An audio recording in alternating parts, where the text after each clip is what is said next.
legacy, and really just life.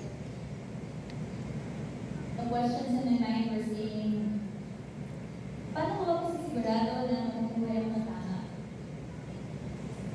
May tama bang paraan para mabuhay? Is there a right way to live? Tama ba itong mga desisyon na pinipili ko? Are the paths that I'm on the right ones that I'm taking?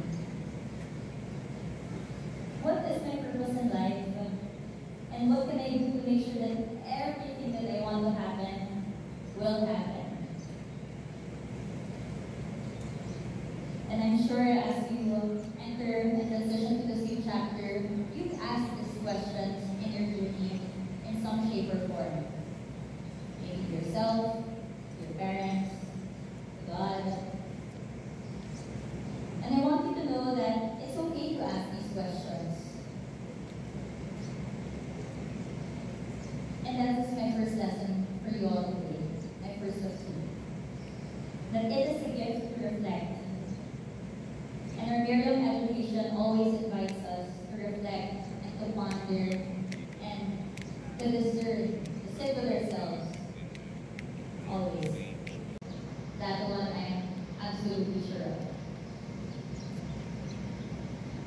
But what I'm absolutely sure of also is that every single time from here on out, or to this point, is that we made it this far. So treat these roadblocks and redirections as opportunities to reflect. Reflect on why you're here, who you're doing it for,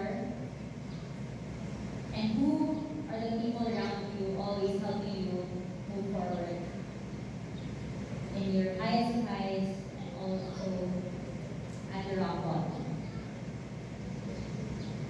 And I assure you, now that I am 29